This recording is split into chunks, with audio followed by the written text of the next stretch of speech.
Hello, everyone. Suzanne Taylor King here for another edition of Coach Conversations. Welcome, everyone. I am so excited for tonight's conversation. It's going to be funny, it's going to be interactive. You're going to have a new person to totally fan over on LinkedIn. I promise you, I'm a huge fan. And more importantly, you're going to get connected to some other amazing coaches in the room. So first, I want to ask you, why is it important for you to have conversations with other coaches? I want you to just think about it for a second. What stands out for you about connecting with other coaches? Not just your own coach, but coaches that you are in community with, that you're friends with, that you're connected to. What does that do for your practice as a coach? And if anybody would like to share, I would love to hear. Go ahead, Chris. So, hi, Suzanne. Hi. I think the biggest thing for me with finding other coaches, it helps me to get out of my own head trash sometimes. And I see things and I hear things that I write down and I go, okay, I need to do that. It's a different perspective and it gives me fresh eyes, if you will. I love that. How many of us feel that same way? Do you agree? Awesome. I love that. That's why you're here, which is so cool. All right. So tonight we are going to go into a breakout room with two or three people, and I want you just to connect. I'm going to give you 5 or 10 minutes and share what you're passionate about in the realms of coaching, who you work with, what you're looking to get out of these conversations. And when you come back from that breakout room, I'm going to introduce you to Mike. He might be in the breakout room with you. Is that okay, Mike? You want to go into breakout rooms or you want to hang out with me? I go where I'm told. Okay, perfect. Right answer. Love him already, ladies. Look at that. Got him trained already. So you're going to go into breakout rooms. You're going to connect. You're going to share what you're passionate about as far as coaching goes. And then when you come back, I'm going to introduce Mike if you're lucky enough to be in a breakout room with him. Awesome. He's extremely, extremely valuable. And then I'm going to introduce him. We're going to get into conversation about what he does and how he serves. And he's going to take questions and all that fun stuff. So let me hit the breakout rooms. This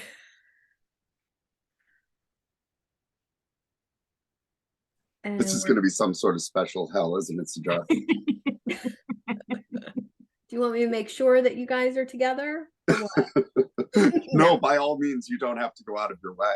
Okay, here we go. Welcome, Michael. Welcome, Beth. Great to see you, Lee and JD. Last in, my friend. Here we go. Click that little blue button. Let's go, man.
Hey, hey, Hey, hey, how are you? I'm Peachy. How are you? I'm good. Everybody's in breakout rooms. So Oh, you okay. got me. Excellent. How's your day? Long, Yeah. and I was feeling very tired. And So you had a cup of coffee and now you're gonna be up all night? no, I just ate dinner and drank a big glass of water and danced around for a minute. And that was it. So I'll crash after. Yeah. Put on some Okay. lipstick, you know, Yeah, I get it. Yeah. went like this. I Okay, signed a here we new go. client today. Awesome. Yeah. Where'd they come from? A referral. That's okay. Yep. It's okay. $695 a month. Very good. Yep. Awesome. I actually have Replaced the somebody. one I fired last week. Oh, well, that's important to do that. When you do that. They told me to F preferably, you and I said bye-bye. preferably have the new one before you fire the old Well, one. I had the new one already. I'd had the initial conversation. They came in today. They were supposed to come in last week, but she had sick child, so they came in today. All right. So I'm looking through my notes here. I met a girl. Her name is Tara Ostromecki. Young millennial. And I'll connect you with her on LinkedIn. She is a marketing person and she kind of brands herself as marketing for millennials. Oh, Pretty cool. okay. And then the other person, oh, my new client. My new client, Matt, is a coach and a consultant. Here comes Denise. Coach and a consultant for accounting firms. Now, what's interesting about him is that he inherited the business. Well, the business was his wife's father's. Hey, Denise. Everybody's in breakout rooms, so Casey and I are just catching up. And his father-in-law wrote 16 books on managing and all the things you need to do in an accounting firm. Wow. So he's got this immense library of intellectual property that came with the business, a very successful business. And then he's a coach. So he wants to, that's going to be his niche, is coaching accounting firms to scale and grow, make sales, all the things. So I told him about you, and I don't know if there'll be like a connection or a business thing, but what I'm going to work with him on is building his online authority, his, basically elevating him and starting to get him connected to all the big accounting firms. You know what I mean? He's from Minnesota. Minnesota. Minnesota. Minnesota. Ada, Minnesota. ADA, Minnesota. Probably northwest of here. Okay. Super nice guy. His name's Matt, Rampe, Rampy. And his firm is called Rosenberg and Associates. So I'll do a LinkedIn connection there as well.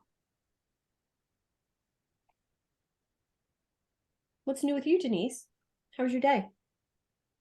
A little disjointed, but kind of I knew it would be. I had to go to the dentist. Denise and dentists, if there's ever a time I have to go to the dentist, it never ends good. It always ends in something. What's your problem with your teeth? I'm English. Oh. It's genetic. So I went, seriously, I went thinking, oh, there's probably not a big deal. Like my dentist is always like a little hyper, like, oh, we think we got a problem here. And I'm like, oh God. And so the last time I went to the endodontist, he's like, yeah, there's nothing wrong. It's fine. So this time I go, and he looked at me, goes, didn't I just see you? I'm like, yeah, I know. And he's looking at, he's like making faces. And I'm like, oh, that's not good. Never good. No. He's looking and he's like, all right, the good news or the bad news? I said, is there good news? He's like, not really. Mm. So either I need to have 2 root canals removed and redone, because it's I have what is it? It's infected. Those 2 teeth in the back are infected. Mhm. Or I could take care of one and have the other one yanked. It's all the way in the back. And I'm like, fuck, I'm really becoming my family with this teeth thing. Yeah. This one here. Wait, no, that one. Mm-hmm. That one. That's a implant. So either I need another implant. Oh, sorry, I didn't mean to give you my finger there. You wouldn't do an implant on the last tooth. That's useless, especially on the top. You'd have to have a sinus lift and all that stuff. So more than likely, it's just either redo the root canal or fix it. But it's like, really? Truly, they've both been in there for about 30 years. So it's probably time. And they're both anyway. abscessed? They're not abscessed. They're just infected. You know. Do they hurt? Not at all. That's not completely true. The gum around the back one is a little tender. Mm-hmm. Of course, you know, when you poke at it, then it's more tender. But I bet you if it's just the gum that's the issue, like if it's sometimes it's in the bone. It's in the bone. All right. Well, then I was gonna, if it's just the gum, you could probably pull the back one and it would get healthier. Anyway, now that we're off teeth, I'm gonna bring them back from the breakout rooms. Good to see you, Casey. You too. I like your top. It's really pretty. Thanks. Pretty color. I was having a moment, so I had to get rid of my sweater. Sometimes we I'm have those freezing. moments. I'm freezing, so it's okay. It's All right, it's after 5 o'clock. I don't freeze after 5 o'clock. That's interesting.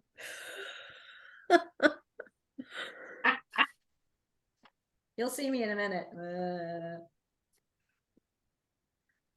Don't they make medication for that? No, I don't. No. Called alcohol. I actually just had a little bit of Prosecco when I was cooking. I knew that. It went into the chicken, a little bit for me. Isn't that how you're supposed to do it? Yes, ma'am. Yeah, Okay. a little bit for It's you. part of the recipe.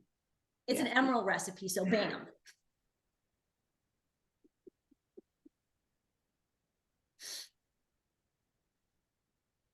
She's lost everybody. Yeah, they're not coming back. They must be having fun. They're having a nice conversation. Oh, man. We're talking about Suzanne. Here they come. Here they come. I was worried there for a second. I didn't think anybody was coming back. Like, wow, they must be having fun. We were having fun, Susan. You were having fun. Yes, I'm we glad. were. I'm Suzanne, glad. I not surprisingly talked too much and took up all the time, so Of we're already course you did. scheduling a follow-up. Okay. Oh, who are you with, Mike? Where's she's? Susie. Susie, where'd you go? Okay. Yeah. Well, I'm sure she got lots of value from spending time with you, but she's amazing too. So don't miss Well, out we on worked that. out that the introvert got to listen and the extrovert got to talk, so it all was fine in the end. All right.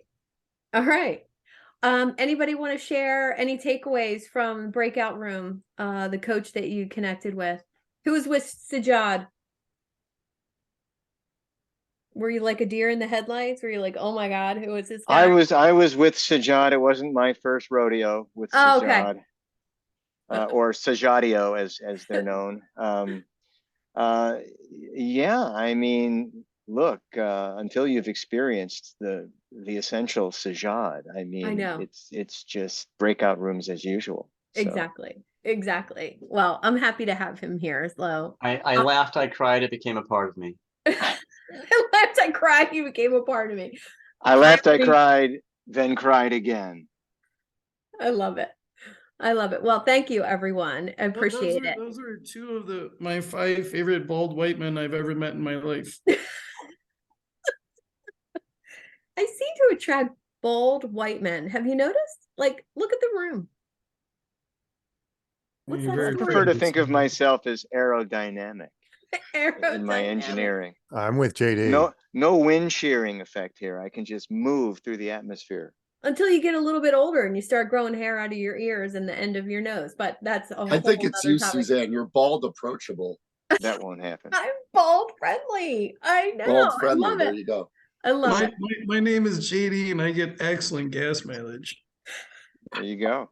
Yeah. I will tell you, just hearing these comments, it's very much of a detractor for those of us that are not there yet. So I hope that's not the signature effect of attending the coaches conference. I don't think so. They were all bald when I met them, so I cannot take any credit for that. All right, before we go too far down the laughing rabbit hole, I want to introduce to you our guest tonight, and hopefully he'll come back because he's kind of like a coach. Mike Verret is an amazing connection of mine who I stalked on LinkedIn for a while before I sent him a connection request. He does something magical with elevator pitches that elevates your business narrative. I encourage you to connect with him on LinkedIn, follow his content. And what I love about what he offers is he helps you in one session. And I'm sure he'll mention how he does that. Please share your LinkedIn profile in the chat when you get a chance. Mike, I'll share yours and take care of yours. And whenever you're ready, my friend.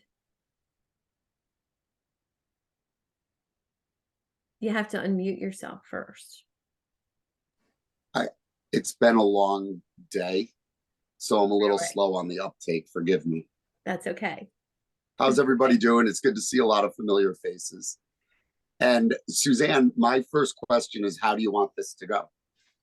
Is it me talking to everybody or me and you having a conversation? Well, I would say I can help lead the conversation, but you're so good at this. And I would say what we typically do here is 10 or 15 minutes about you and what you do and how you help people. And then we go into conversation. We take questions. Maybe you could even hot seat somebody who needs a little help, show your on the spot magic. I would love that. So, okay. Yeah, we're totally casual here. Sell my snake oil. I got it. Yeah. I'm in. Yeah. Well, everyone, it's good to see you. And my name is Mike. I sit in my cellar in Rhode Island and do one thing: show businesses how to talk about themselves to their audience. You could think of it as an elevator pitch as a simple example, but all of us suffer from the same problem. 100% of what we do is important to us, but 5% of what we do is important to our audience. And finding that 5% is needle in a haystack kind of stuff. I'll give you an example of what I mean by this. The hardest part of it, and Susie just heard me say all this, but the hardest part of writing a book for the author is the 3 paragraphs that sell the book, because they know everything. They know every word, and every word has meaning. There's no way they could take, say, 300 pages and distill it down to 3 paragraphs that sell the book. What they do, Stephen King does this as a practice, and I'm sure a lot of authors do: give the book when it's done to someone else to read and have them write the blurb, those 3 paragraphs for you, simply because they can see the book through the lens of the audience, which is, excuse me, which is the first instinct, right? Like, how are you going to phrase it for an audience? They're able to see it that way on the first read. Whereas the author knew everything, wasn't going to find it. That is effectively the challenge that all of us go through. What's the right way to explain what we do to the outside world? Because we could have the best idea, the best platform, the best service, and we know its value, but everything comes down to perception. If I don't perceive your value the way that you present it to me, you don't have the value you think you do. So that's how important it is to get this right. And it's fundamental. The way to think about it, you have 2 opposing forces. No business without show business. Think of that as a new mantra, if you will. Every business has roles, responsibilities, producers, directors, scripts, all of them do. Think about the language of business. This is a perfect example of this. Businesses use words like synergize and ideate. The word SaaS, software as a service, is what it stands for, but the origin of that was an abbreviation for email within the organization that made the software, because they didn't want to have to type out software as a service. So when you think that way and start to broadcast it out, you're not speaking to an audience the way an audience thinks. Synergize, work together, ideate, think, come up with ideas. And that final piece, SaaS, I see a business that says we're a SaaS company on their website. What if I don't know what those 4 words mean, that those 4 letters together mean, that they know inherently, but I know I need a piece of software to streamline my business. I'm missing the opportunity to connect with that person on what they need and why they need it, because I'm thinking internally. No business without show business. The other side, the audience. That's how we all think. It's how all of you are thinking right now, because you're receiving information from someone else. And excuse me, an audience reacts to first, best, or different. That's what they're looking for. You have to be first, best, or different when they're looking. And you've all experienced what that feels like, okay? Let's say first and best are hard to come by. Let's deal with different. Anyone who scrolled social media, think about when your thumb stops and think about why. Whatever you saw stopped the scroll because it aligned with why you were looking, your motivation for looking. It could have been, I want to see something funny. It could have been, I'm looking for a how-to video. What if it's scrolling through because you need a plumber? And everybody knows what needing a plumber is like. You go online, you put in plumber near me. The first 3 results, you need a plumber, we're a plumber, here's our phone number. The 4th result, if water's leaking, don't call us, tap this red button, we'll be there in 10 minutes. That plumber knows what the other 3 don't. While they think, oh, this person needs a plumber, this one knows the motivation for it. If you will come home, there's water all over the floor, time stands still until it's fixed. If it's a shingle, light bulb, anything on the house that can be fixed on Saturday, it can wait. I got to deal with it, but not water. It's destructive. We can't fix it ourselves, and we need it to stop immediately. So that plumber and that motivation to the need state stands out as different from everyone else. He's not standing on a street corner dressed like a clown spinning a sign. He shows up as different because he's speaking their language. He's connecting with them on their motivation. And that's how everything works. It works from connection. You've got my attention for 3 seconds. Then how are you going to keep my attention? Services aren't going to work. Your solution doesn't work yet because you haven't proved that I'm in the right place. You need to relate to my challenge. What am I going through? Yep, I'm in the right place. Then you need to solve it in a sentence. Not carry on with everything that it entails, a simple solution. What that means is if they land on your website or ask you what you do in a breakout room, you've gotten their attention. You've related and kept their attention because they know they're in the right place, and you offered them a solution. They haven't had to do anything else yet. You've given them pages 1, 2, and 3 of the book. They're ready for 4, 5, and 6. After that, if you jump into services again, you run into the issue of, okay, here's everything I have. Here's the solution. Here's all the stuff to fix it. Well, what if it's not that clear to that person? Then you want to instill a process. 3 steps, beginning to end, how you work with someone. I use the example of a mechanic in this instance. A mechanic, when you pull in and say, my car's not running right, they don't say, come on in, I'm going to show you all the tools I have. What they say is, we're going to put it up on the lift and figure out what's wrong. We'll give you a diagnosis of what it'll take to fix. We'll fix it, get you back on the road. You don't care what tools they are. You need to get to your end point. How do I get to that solution is the process. Then your services hang from that process. It almost becomes ancillary, tactical, like what they're going to experience along the way. Then pay off. How are they better off? What can they do now they couldn't? 6th step is going to be benefits. Then you got to prove it works. How do we prove it? Testimonials, case studies, your about me, legitimize that you know what you're doing, experiential proof.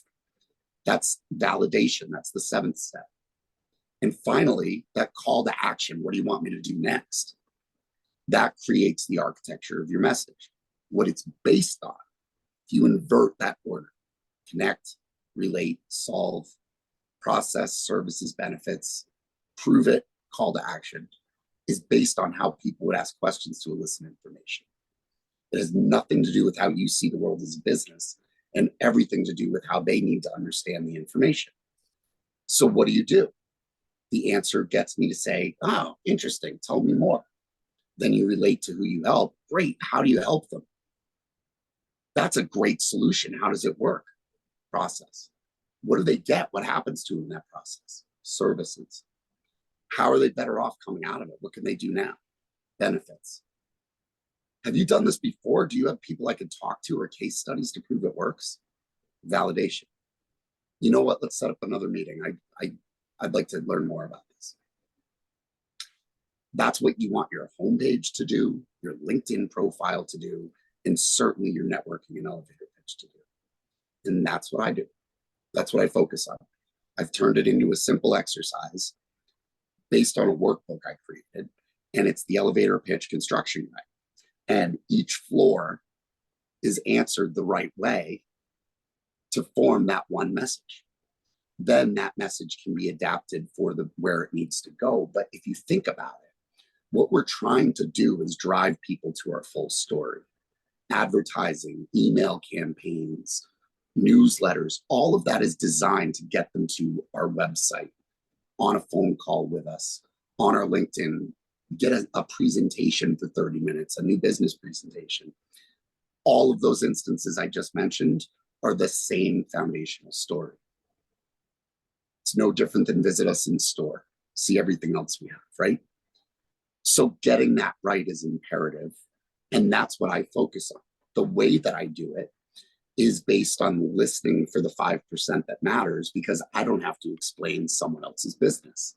It's all of us, I'm sure. I nod or wave or fire off fireworks. If you've talked to businesses that have a problem with their business and you've easily been able to help them or give them guidance. But when it comes to yours, all up in the air. We all experience that because we have to think of everything. We are the C-suite of our business, not the CEO, the C-suite.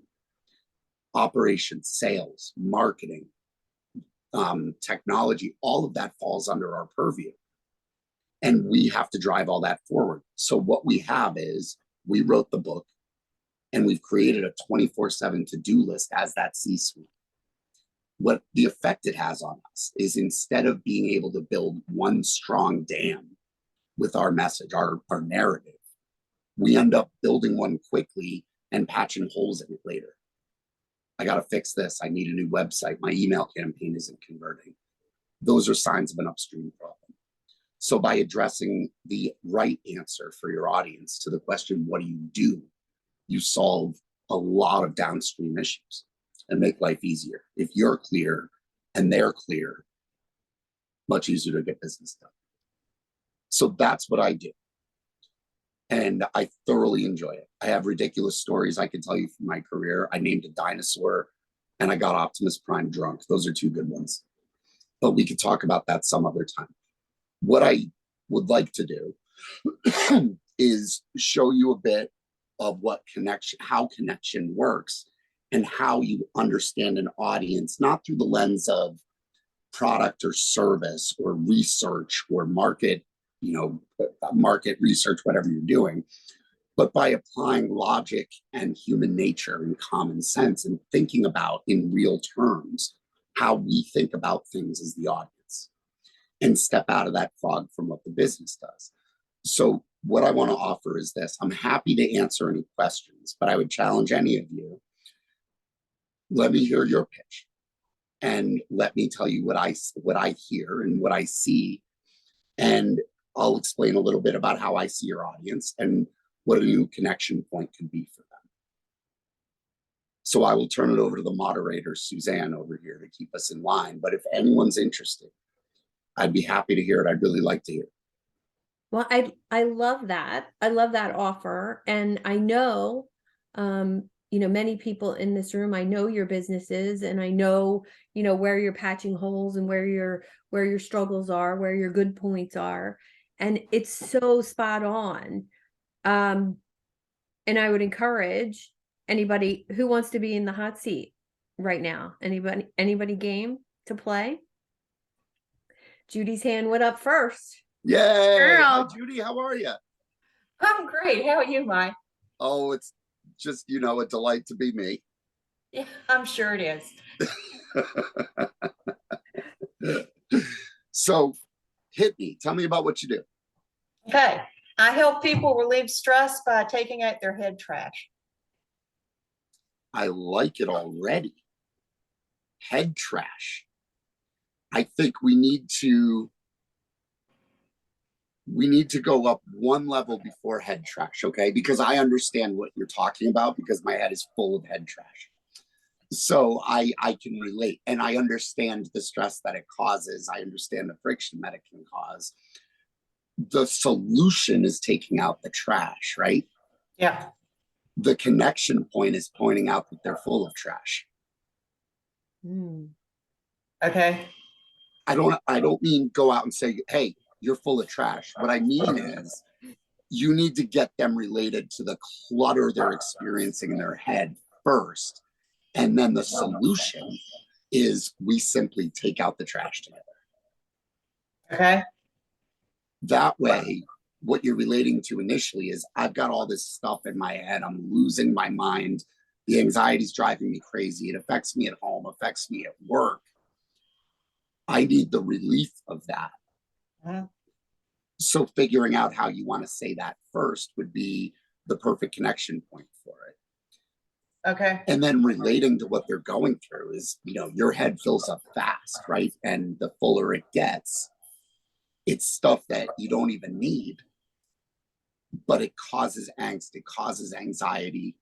All of that is coming out of that, right? So that's your relation point. Take out the trash, remove what's causing the anxiety is the perfect solution. How'd I do? Sounds great. Thank you. Does that work? Does that help? Yeah, absolutely. My wording is never going to be right. It's the idea of getting their attention. If they're not thinking head trash yet, and they read head trash first and don't relate to it, maybe some people will, but if some people don't relate to the idea of head trash, you lose them. But if you get them related to your brain, your head fills up, and that causes that stress, then your solution, taking out the trash, has the context of what you set them up for. Okay. Sounds good. Thanks. Excellent.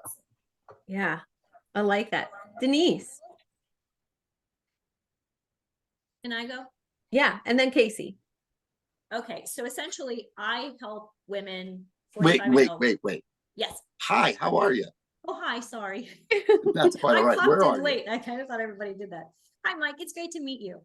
I love Where, what you were talking where are you about. located? I am in Rochester, Minnesota. Ah, nice and warm. It was not too bad today, 35, but the snow's coming. Yeah, same here in Rhode Island. Yeah. Anyway, I'm sorry I interrupted. Go right ahead. No, that's fine. I appreciate it. Thank you. So what do? I help women to find a practical path to find, well, I guide women on a practical path to find the healthy lifestyle that works for them. Great. So let's define the woman. Who are you talking to and what are they going through? She's 45 to about 65. Gained some weight. Yeah. Got perfect. That's kind of who I would have guessed, if that makes any sense. I'm saying that objectively.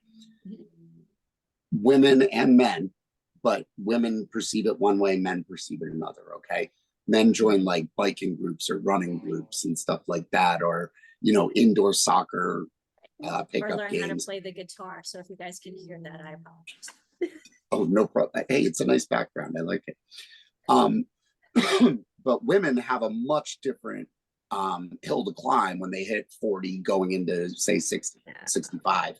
And that's the fact that in a lot of cases, a lot of these women that you're talking to may have been moms or may have had families, right? So think about this for, let's call it 18 years. Or if it's kids spaced 3 years apart, 21 years until they're both 18, they've ceased being mom and started being everybody. So when they come out of it, they are grinding the gears on, I got my life back, but I need to catch up, and I want to be on a plan that makes me feel good and is all about me for the next 20 years. Yes, all about me. That's exactly it. Perfect. So the lifestyle that they're craving and that you provide as a solution, the way we want to connect them to that is take back you. I love that. That's exactly what people are saying. They They're want to saying, take control of them again because they haven't had control for 20 years. I know I'm making an assumption that a high volume of them will be moms. no, you're correct. You are correct. Well, I'm playing the 80-20 rule. I would guess that 20% of the people you work with may not be moms, but we're always going to talk to the majority. Oh yeah, I'm the 20%. Yeah. Perfect. So they're trying to get their life under control for them in a way they want it to run. You're creating that foundation and plan for it. It's fantastic. Thank you. I like it. I love Thank it. you very much. That's perfect. Thanks, Mike. Great. That was awesome. You're welcome. All right, Casey. Hello, Mike. Hello, Miss Casey. How are you? I'm great, thank you. How are you? Oh, God, couldn't be better if there were two of me. Good. I'm an accountant, and I help coaches with their financial stuff, bookkeeping, taxes, payroll. I love stuff, it. So, consulting. show of hands, everybody on the call who's a coach. Did you know how to run a business when you started your business, and was money a pain point? Is anyone raising their hand? Yeah. Yeah. I figured that was the case, because not one of us went into this business because we know the business. And not one of us operates totally pragmatically, because what we do is bred of passion. What we know how to do, right? And a lot of that as coaches, we want to share expertise. What we know how to do, that's the, call it the comprehension. The application is heart driven, right? So you, Casey, have been an accountant for some time. And at some point, I imagine you said, I want to show other people the importance of this and how to do it for their businesses because they don't know how. Fair? Yes. Perfect. Your entry point is something about the necessary evil of money to run your business. You know what you know. Money isn't one of them. Meet Casey. She understands the entrepreneur's or the coach's plight, that need to share, that need to help other people. And what hampers that need is not understanding how the mechanics behind the business works.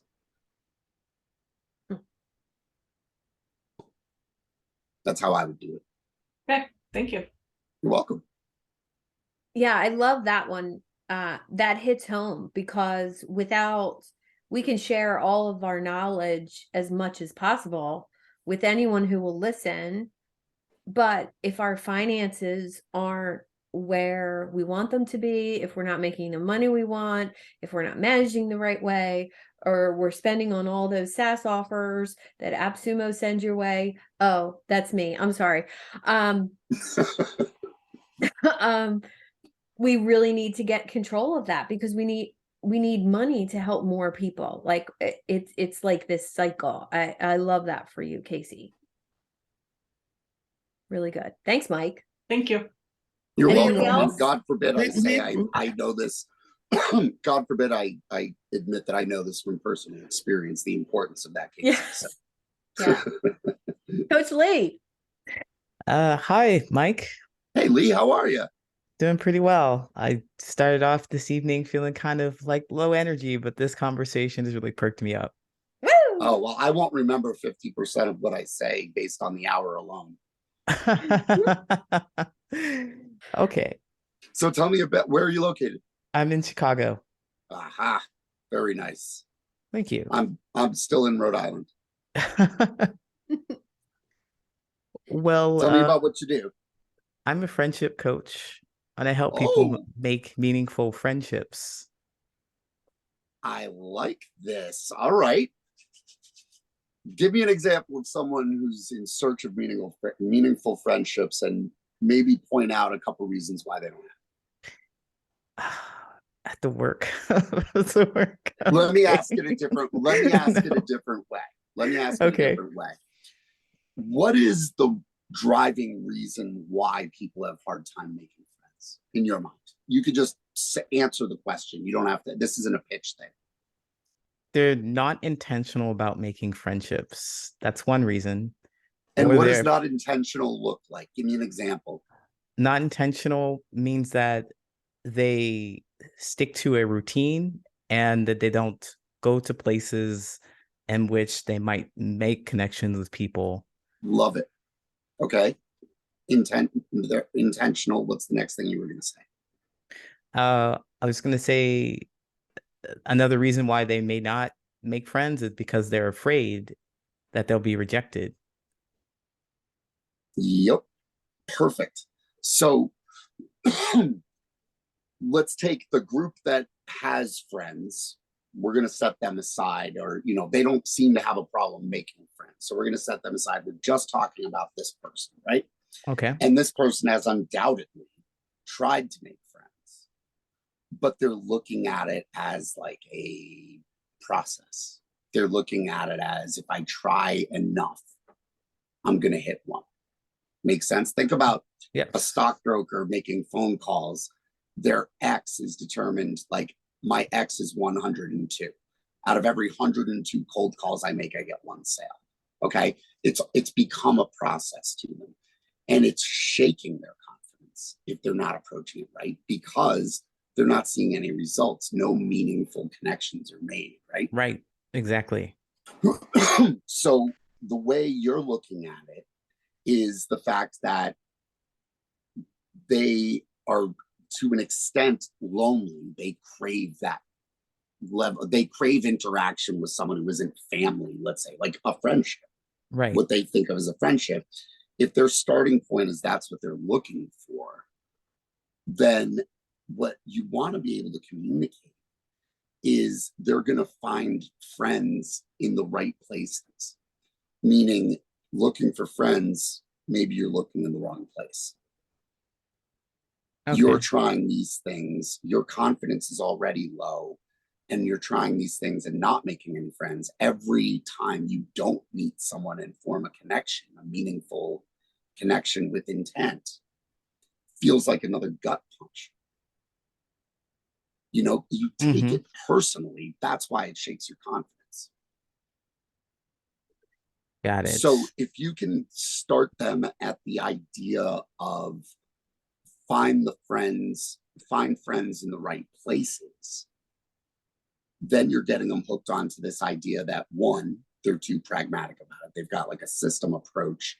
They're not fishing in the right ponds, right? They're going to, for instance, they go to a roller skating event and they have no interest in roller skating. Simple example, but that's the problem they're running into. That's what happens. They figure if they go to enough of those types of experiences, they'll meet someone. What you're saying is, go to the right experiences, engage with the right people to create those meaningful relationships. Absolutely. Thank you so much for that, Mike, because I just have to say that when I say I'm a friendship coach, people get angry and frustrated with me because what they hear is something like they're socially inept and they don't know what they're doing. And I'm like, no. What they are is not what I'm trying to human do. Interaction. Yeah. Unbiased and very simple, like not end game driven. Like, I've got to make dinner. I'm going to the family. I work with all these people. They want someone to just chill with, right? To hang out with, or to share a connection with, watch a movie, whatever it is. But if they just go around talking to everybody, hoping to hit those people, they get frustrated. Their confidence is shaken. Cause and effect in that case. Thank you so much. Appreciate that. You're welcome.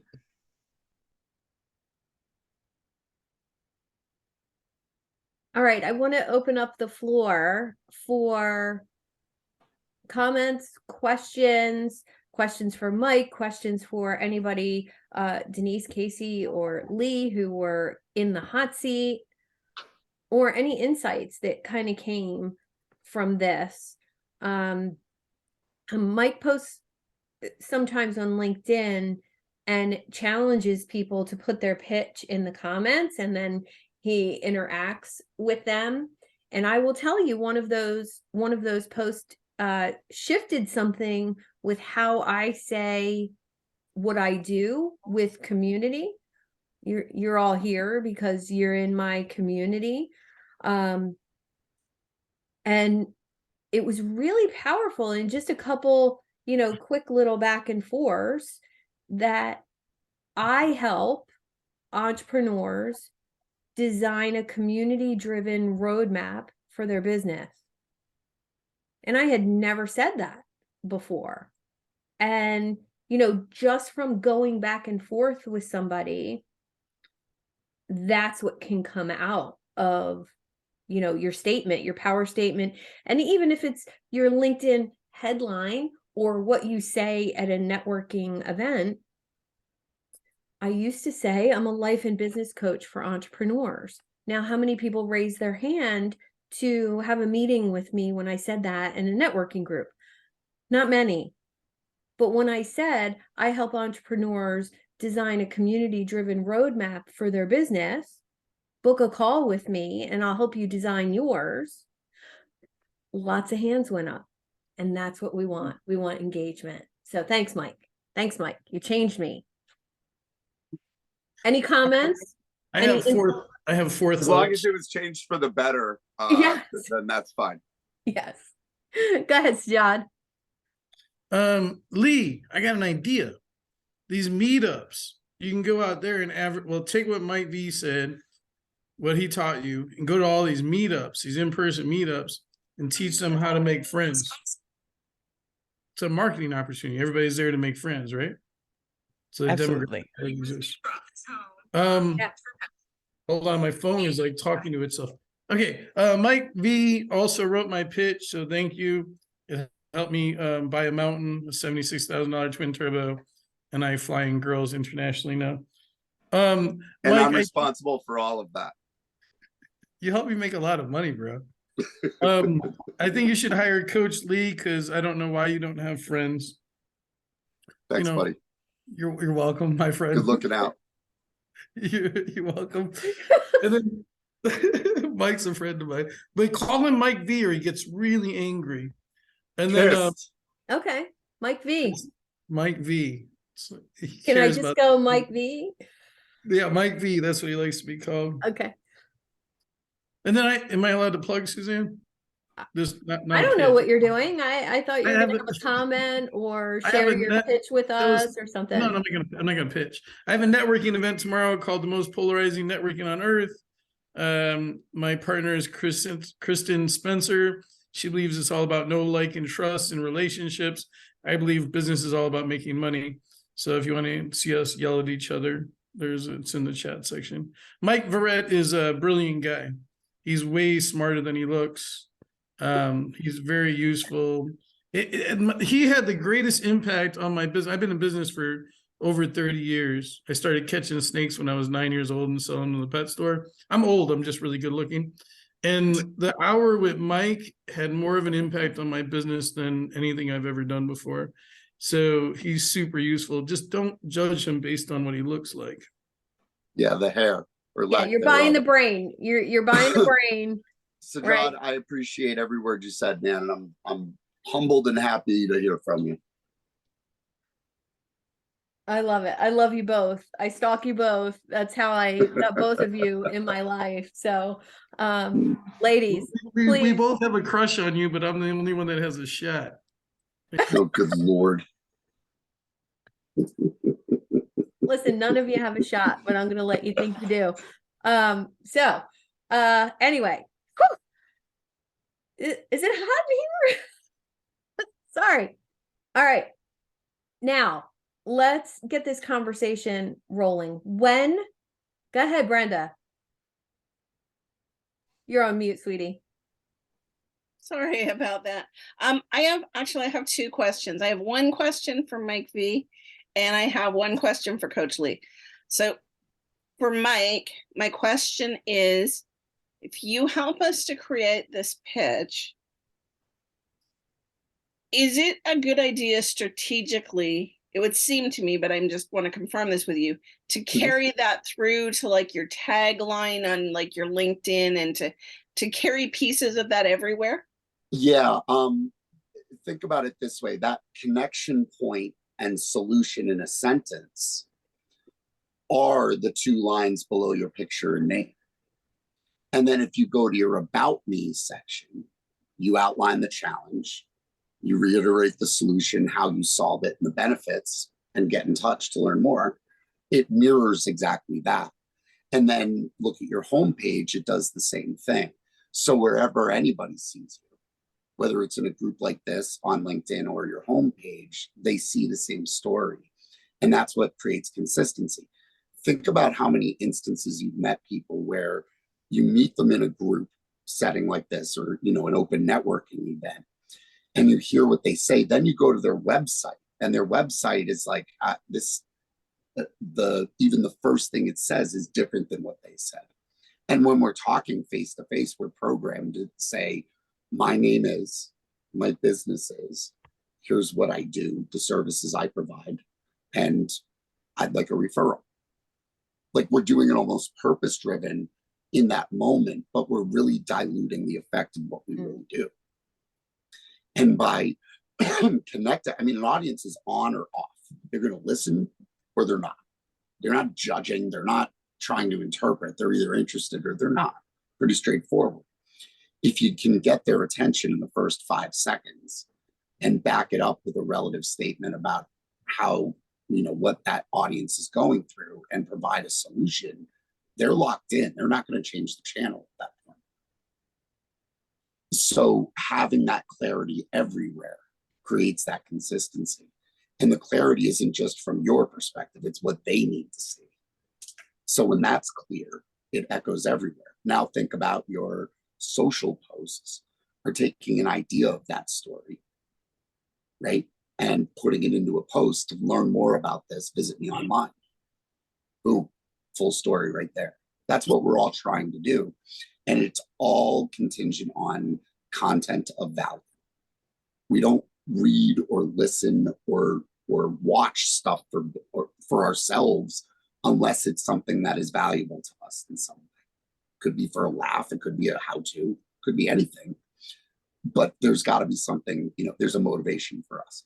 So that's how to think about it. Is one way to answer the question, what do you do, appears everywhere that you get to answer that question in its entirety. What does a person do? And Suzanne, tell me if I'm taking too much time. No. So my next question would be, what does a person do who has more than one business? Because there's a lot of people out there doing multiple things right now. Well, I mean, in short form, it would come down to the multiple businesses. Do they relate together? Do they speak to different audiences? Do they help different people? In that case, you could be taught, if you have 3 businesses, you could be talking to 3 completely different audiences, right? Like a day spa, a bungee jumping company, and a comedy club are 3 very different approaches. One is relax, sort of empathetic feel, we're here for you. One is full adrenaline Mountain Dew, and one is humor driven, funny bone. All different motivations for why people would need them, all different audience types, all going through different things. So it's important to be clear. I mean, if Biz Leads Expert, for instance, is the banner over 3 businesses, that's a different story. Those 3 businesses have to relate to one audience. Okay. I'd like to book a call with you because I have more questions about that, because my one business is lead generation and my other business is financial. I'd be happy to discuss it. I put my my contact in the chat, and I'll do it again. My LinkedIn and my Calendly is there too.